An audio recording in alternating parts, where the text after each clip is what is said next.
Pro 120 से India की दा उसी अमगा तरा रही ना का 91 लोग पहले सिंह कुन मुखे ने बिटकॉइन ना पोट ले आई का इसी पुंगनी दे वॉकिंग ला एगा मामा ना पूजा की वान पुंग हुमदा दा शी है बा लो शान पी ले तो से वालो दारे वार बजिने तिना ना पूरा हिन जन ना वा ना पी मजा दने ले ai को लो दे पी मजा दने ले ai ama mo tingna sa project yeng mo ba so ara sa de toy lam pian lan gum ba ta sina toy ne चले खुन दे हम ता hakka chali ya नम फसई sabna ji phasai सनाल मोई के बटासे थाईलैंड ला चलिए जन युद्ध के बटास समूह से मोई दे in nai go युद्ध वाक्स है मसा था asatpa ne asatpa sira left side dagi kai dagi amne do ये white तो सुबह हम ले मखन मखन तो आई मिंगा साना जबा आई साना बा कलर ने केजी को था मुगु मितु केजी को थांग ले मिसु कई दो दुनिया से आई थांगा गम दितु खुदाम से सीडी दी ओ हेले सिपा सीगे ले हो हम ngah chung ungthin koi thoro khone ko Pattaya ge straight ne गाड़ी फजब से अंथौ बनी को मोय गुम गाड़ी में सा मोपेट से फजब बनी को मोय थोंने मोपेट में जो पा में हम कोई आदे ले के ने या दो को कार दी के सु पाम दे ले nga मोय दबनी ना नद्रा सी ले सी Pattaya ge कोई होटल मांगी कोई मार्केट अदुगी रो ने मार्केट तो ngang yeng chal lo sil to do दी लो सन नो ये ना को yam phajong la kyong ka sigi dukan se bitcoin na pot lai ai ka ye ko india da sanna dri ka bitcoin na pot lai bi ka to re btc na pot lai ka khaya khla me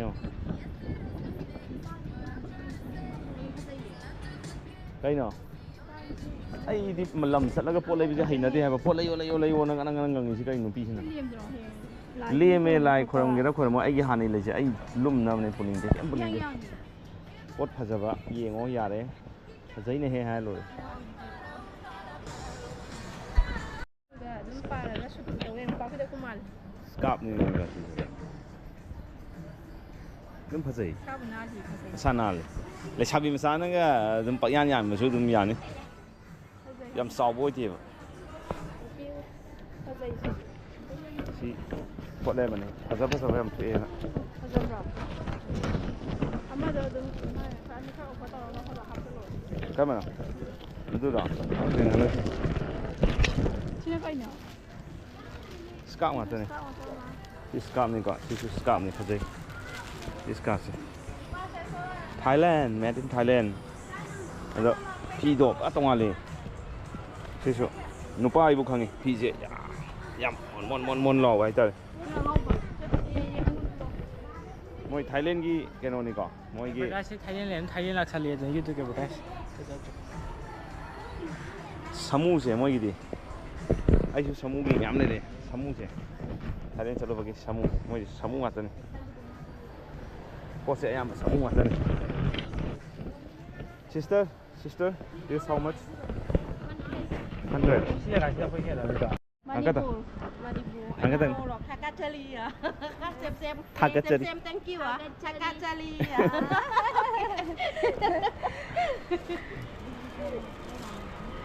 kai de no hangi manipur le ne video ni ba ho pa yam ha ai gun nam ho le không mang đấy ala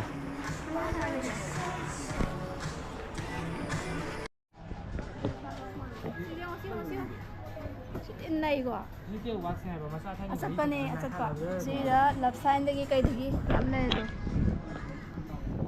ये white तो सुबह हम ले मखन मखन तो आई मिंगा साना जबा आई साना बा colour ने अदो माई से कनो ओइ तो असाना सा मी खुदिंग की चाबा या नई ड्रस है खोइ दाइ योन देगा दुगी आई शिप दि लेसलागे white chicken would I can sana gari chicken would white can sana ipo aduga ken gari si gari is double gari si deni si kaino ni yeng adeni mina ꯀꯩꯅꯣꯅꯦꯅ ꯌꯦꯡꯅꯗꯣꯏꯅꯦ ꯍꯦꯛꯇ ꯁꯦꯠꯇꯤ ꯑꯣꯏꯗ꯭ꯔꯥ ꯁꯤ ꯑꯅꯤꯁꯦ ꯁꯦꯝ ꯐꯖꯩ ꯃꯥ ꯍꯥꯏꯁꯦ ꯋꯥꯠꯁꯤꯗ ꯄꯤꯡꯅ ꯄꯤꯡ ꯋꯥꯏꯠ ꯑꯗꯨꯅ ꯋꯥꯏꯠꯅꯤ ꯁꯤ ꯑꯅꯤꯁꯤꯕꯨꯗꯤ ꯆꯥꯅꯩꯌꯦꯕ ꯃꯥꯅꯦ ꯃꯥ ꯍꯥꯏꯁꯦ ꯀꯣꯝꯕ ꯄꯤꯡ ꯌꯥꯎꯋꯤ ꯁꯤꯁꯨ ꯄꯤꯡꯕꯨꯗꯤ ꯌꯥꯎꯋꯤꯅꯦ ꯌꯥꯎꯋꯦꯕ ꯑꯗꯨꯁꯨ ꯍꯦꯛ ꯎꯕꯗ ꯅꯨꯄꯤ ꯄꯥꯝꯕ ꯁꯤꯁꯦ ꯄꯤꯡꯇꯨꯅ ꯐꯖꯩ ꯄꯤꯡꯇꯨꯅ ꯑꯗꯨꯝ ꯐꯖꯩ ꯍꯥꯏꯗꯤ ꯁꯤꯒ ꯆꯥꯟꯅꯖꯕꯩ ꯋꯥꯗꯅꯦꯕꯀꯣ ꯑꯗꯣ ꯒꯥꯔꯤꯒꯤ ꯑꯣꯏꯅꯗꯤ ꯄꯤꯡꯁꯤꯅ ꯌꯥꯝ ꯊꯤꯅ ꯍꯦꯜꯂꯤ ꯍꯣꯡꯁꯨ ꯍꯣꯡꯉꯤꯗꯤ 199 ꯕꯥꯠ ꯑꯩꯈꯣই ꯄꯩꯁꯥꯗ ꯍꯥꯏꯔꯒꯅ ꯂꯨꯄꯥ 500 ꯆꯥꯇ꯭ꯔꯨꯛ ꯃꯌꯥꯗꯤ ꯑꯣꯏꯗꯣꯏꯕ ꯌꯥꯏ ꯀꯩꯅꯣꯗꯣ ꯆꯥꯇ꯭ꯔꯨꯛ ꯃꯌꯥ ꯑꯣꯏꯇꯥꯔꯦ ꯑꯩꯅ ꯍꯥꯟꯅ ꯇꯥꯡꯉꯦ ꯍꯥꯏꯔꯤꯅꯤ ꯏꯆꯥꯅꯨꯄꯥꯗ ꯑꯆꯠꯄꯅꯦ ꯑꯗꯨꯗꯩꯗꯤ ꯌꯥꯏꯅꯦ ꯑꯗꯨ ꯆꯠꯊꯣꯛꯑꯗꯤ ꯃꯅꯤꯄꯨꯔ ꯅꯪ ꯘꯔꯤ ꯀꯌꯥ ꯄꯤꯒꯦ ꯑꯩ ꯍꯪꯕꯤꯗꯣ ꯃꯤꯡ ꯀꯣꯏꯁꯟꯗꯣ ꯗꯦꯜꯂꯤ ꯊꯣꯛꯑꯣ ꯗꯦꯜꯂꯤ ꯊꯣꯛꯑꯣ ꯄꯥꯝꯃꯦ ꯑꯗꯨ ꯑꯃ ꯑꯩ ꯁꯤ ꯂꯧꯔꯒꯦ little bit larger size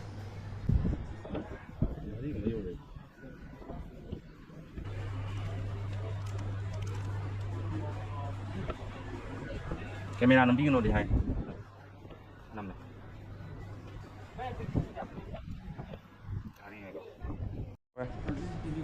Thailand nupinasu white ꯂꯧꯍꯣꯏꯗꯣ ꯁꯤꯁꯇꯔꯁꯤꯅ white ꯁꯤꯅ ꯍꯦꯟꯅ ꯐꯖꯩꯌꯦ ꯑꯩ ꯃꯦꯆꯤꯡꯁꯨ ꯑꯣꯏꯌꯦ ꯑꯗꯣ ꯃꯣꯏ ꯃꯌꯥꯝꯒꯤ ꯉꯝꯈ꯭ꯔꯦ ꯕꯣꯠꯁꯦ ꯀꯥꯈ꯭ꯔꯦ ꯑꯩꯗꯤ ꯄꯤꯡꯁꯦ ꯑꯩꯒꯤ ꯑꯣꯏꯅ ꯁꯤꯅ ꯄꯥꯝꯖꯕꯅꯦꯕꯀꯣ ꯑꯗꯨꯕꯨ ꯑꯅꯤ ꯂꯩꯁꯟꯕꯗꯤ ꯒꯥꯔꯤꯗ ꯉꯥꯎꯕ ꯇꯥꯔꯦꯅꯦ ꯒꯥꯔꯤ ꯑꯍꯨꯝ ꯂꯩ ꯁꯤꯕꯗꯣ ꯇꯥꯔꯛꯑꯅꯤꯕ ꯑꯗꯨꯅ ꯁꯤ ꯂꯧꯔꯒꯦꯀꯣ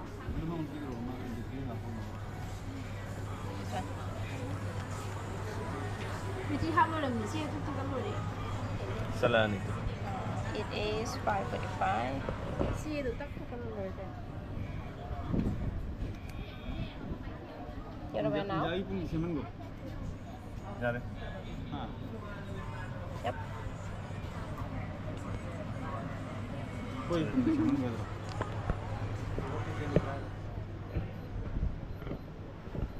घड़ी दुकान है Anything else like a bracelet? do you have the chain one bracelet Okay.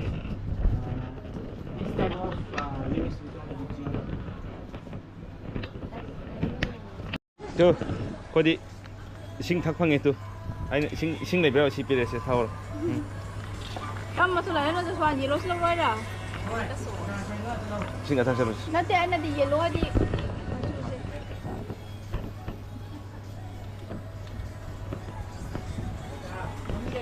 se ising athak chalo han se wangang ngam na athak chalo wangang ngam athak chalo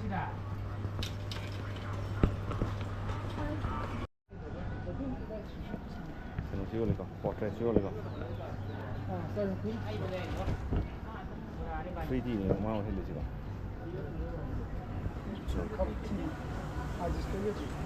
3D think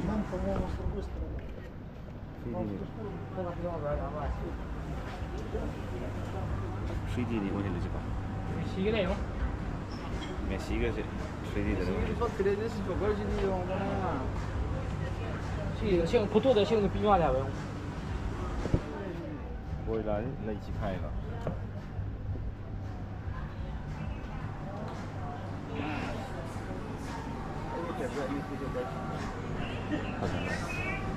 sabun le Hello สวัสดีครับคุณก็ให้ไปแข่งเรือที่นี่เป็นเมียผัดไทย sao ấy rồi đó mỗi mà sabun mà nó hình rồi đấy มาดิขอดูหน่อยมาเอามาอันนี้ขอดู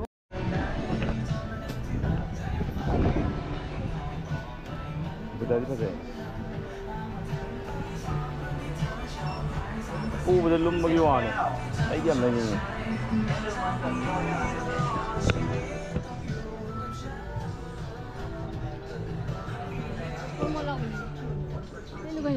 Tale le ning de ya ai samu ya de samu ge thop lai de. Ngai ro. Lai ning de ai. Ka chak ge amana. Ha. Sabe le beng se de ning ge ka chak ge amana ayo ba. Market se si market se sau ko du ne ko som de mun lai ko ngao e ko fa ngao e iPhone si sida mogi ano se iPhone se Pro 128 se 39 Pro 128 is 40,000 baht le bako. 40,000 baht. Any discount? Pro? Pro. Yes. After discount, it's 33,900 baht. After discount, 34,000. Yeah. 91,000. Yeah. Ako yung mamanda 91,500 pigo. Pro da. Pro. Canada. Pro 128 da. Pro 128 से India की दा उसे अमगा तरा रही ना का 91 रुपये लिसिंग कुन मुखे ने GST आउट दबाई ने लिसिंग कुन से physical sim. Yeah, one physical sim, one e-sim. Yes. Physical sim tu ni ka direct ani me e-sim mo ba hong mo tu na te ka. Adu di iPhone gi wen di rupa lisim kun muke na ina kale. Pro 128 adu di Pro 256 ta na ka hong pe 256 Pro.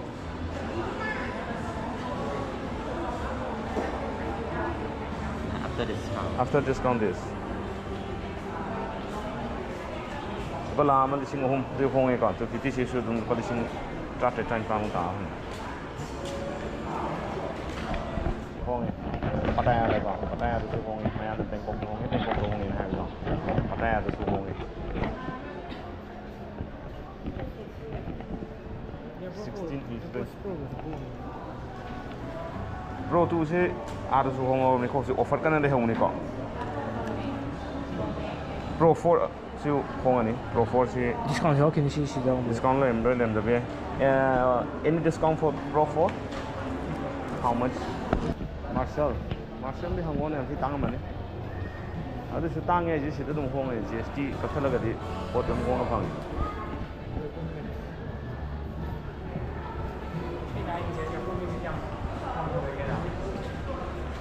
iPad yang sih iPad yang sih kok iPad saya hong mana yang sih kok yang sih iPad kaya lagi iPad sila kok iPad A16 में भी दो iPad A16 में भी दो 13,000 लगेगा 13,000 होता थी 13,000 to 2.7 okay सुनो 128 GB दा और Wi-Fi दा 13,000 ने का A16 में भी दो 13,000 हाँ 13 कोई नहीं साउंड ना पापा ही वानी कितना हो गया है 12,900 เขาเอาเดี๋ยวจองไป into 2.7 plus music plus 34,000 โค้ง 아들 저 디스카운트 하는 게 많이 줘 ที่กันมีย่างภาษีย่างเดี๋ยวทำย่างจองคุณเคยได้ประมาณนี้ชิ้นได้กี่โลคนดาว 얘 ngồi nào nâng ngồi còn tayอย่างพวก แม่มันก็ต้องเปลี่ยนตัวผมตัวเขา แข่งรบนั่นคนมดตอนนั้นคนเอามาตัวพวกนั้น แกมอะไรเดียว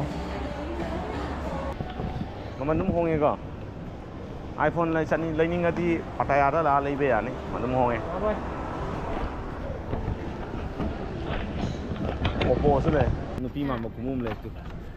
KG ko tra mo gumi to. KG kon thangเลยมิซิว Kai dog dun yo si ai thang ngam di to ko dang si de. Fans की बहुत ज़रूर लगी हुई है यहाँ नहीं आई करे non तो नॉन लगी हुई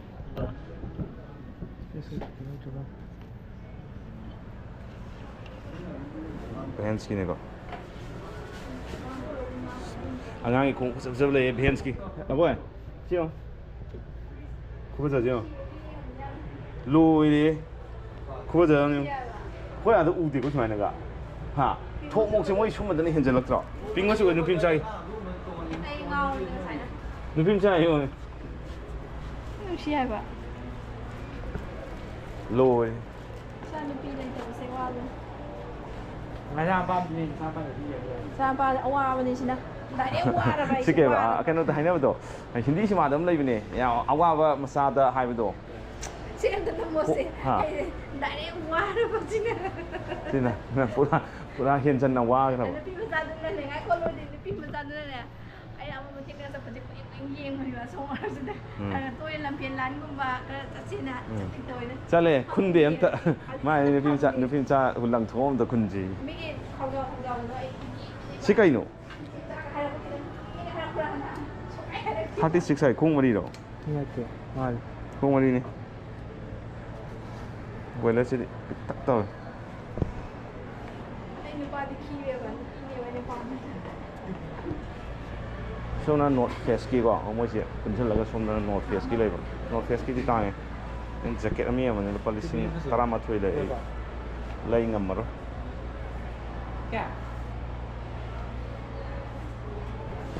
ꯁꯦ ꯑꯩꯁꯨ ꯚꯦꯟ ꯁꯃꯟ ꯁꯥꯏ ꯑꯁꯣꯝꯗ ꯌꯦꯡꯉꯝꯕꯅꯤꯅ ꯇꯥꯡꯉꯦ ꯂꯩ ꯉꯝꯗ꯭ꯔꯦ ꯐꯔꯦ ꯅꯪ ꯂꯧ ꯑꯣꯀꯦ ꯇꯥꯔꯝꯇ꯭ꯔꯣ ꯄꯦꯃꯦꯟ ꯄꯤꯗ꯭ꯔꯣꯕꯅꯦ ꯌꯥꯔꯕ ꯌꯦꯡꯉꯣ ꯆꯥꯔꯕ ꯌꯦꯡꯉꯣ ꯆꯦꯛ ꯇꯧꯔꯣ ꯃꯁꯥꯅ ꯑꯗꯨꯕꯨꯗꯤ ꯑꯌꯥꯝꯕ ꯑꯗꯨꯝ ꯍꯥꯏꯌꯦ ꯑꯗꯨꯃꯥꯏꯅ ꯌꯥꯅꯤꯗ ꯍꯥꯏꯖꯤꯜꯂ ꯂꯣꯏꯁꯤꯜꯂꯦ ꯃꯣꯏꯁꯨ ꯄꯣꯠꯇꯣ ꯇꯟꯅ ꯊꯣꯏꯅ ꯇꯧꯁꯟꯅꯩꯅꯤ ꯍꯩꯔꯝꯗꯣꯏꯅꯤ ꯃꯣꯏ ꯃꯁꯦꯟ ꯆꯠꯈ꯭ꯔꯀꯥꯟꯗ ꯋꯥ ꯅꯣꯝꯗꯣꯏꯅꯤ ꯊꯦꯡꯒꯤ ꯑꯩꯅ ꯃꯥꯒꯤ ꯃꯔꯨꯞ ꯃꯥꯅ ꯃꯥ ꯈꯟꯖꯟꯅꯔ ꯁꯥꯖꯟꯅꯔꯒ ꯅꯝꯗꯅ ꯌꯣꯟꯁꯤꯜꯂꯤꯅꯦ ꯅꯠꯇ꯭ꯔꯗꯤ ꯃꯥ ꯄꯩꯁꯥ ꯇꯥꯎ ꯍꯥꯏꯔꯛꯑꯅꯤ ꯑꯩ ꯈꯪꯉꯕꯅꯤꯅ ꯋꯥ ꯅꯣꯛꯄꯗ ꯁ꯭ꯀꯦꯠꯕꯣꯔꯗꯇꯤ ꯂꯩꯔꯣꯏꯗ꯭ꯔꯣ ꯕꯦꯟꯁ ꯂꯩꯔꯕꯅꯤꯅ ꯁ꯭ꯀꯦꯠꯕꯣꯔꯗ ꯋꯥꯠꯂꯦ ꯁ꯭ꯀꯦꯠꯕꯣꯔꯗꯇꯨꯗꯤ ꯑꯩ ꯑꯗꯨꯝ ꯑꯩꯒꯤ ꯊꯥꯏꯅꯒꯤꯗꯣ ꯑꯃ ꯂꯩꯔꯝꯕꯗꯣ ꯍꯥ ꯑꯩꯈꯣꯏꯅ ꯅꯣꯡꯉꯥꯜꯂꯛꯄꯗ ꯑꯕꯣꯏꯕꯥꯅꯤ ꯋꯥꯛꯀꯤꯡꯁꯦ ꯁꯤ ꯄꯨꯡ 2ꯗ ꯋꯥꯛꯀꯤꯡ ꯂꯥꯛꯑꯦꯀꯣ ꯃꯃꯥꯅ ꯄꯨꯕ ꯆꯠꯈꯤꯕ ꯄꯨꯡ 3 ꯇꯥꯕꯗ 4:30ꯗ ꯑꯃꯨꯛ ꯊꯣꯛꯂꯛꯑꯦ ꯑꯗꯨꯒ ꯉꯟꯃꯜꯂꯤꯅ ꯃꯃꯥ ꯂꯥꯛꯄ ꯇꯣꯁꯥꯏ ꯄꯥꯏꯔꯒ ꯑꯩꯈꯣꯏꯗ ꯊꯣꯛꯑꯝꯗꯥꯏꯅꯦ ꯑꯗꯣ ꯁ꯭ꯀꯦꯠꯁꯀ ꯂꯣꯏ ꯐꯤꯠ ꯇꯧ ꯂꯣꯏꯔꯕꯅꯦ ꯑꯃꯨꯛꯀ ꯆꯠꯈꯤ ꯑꯗꯣ ꯄꯨꯡ 2:30ꯗ ꯑꯃꯨꯛ ꯂꯥꯛꯑꯦꯉꯣ ꯑꯗꯨꯒ ꯆꯠꯂꯦ ꯆꯠꯂꯣ ꯑꯗꯨꯝ ꯆꯠꯁꯦ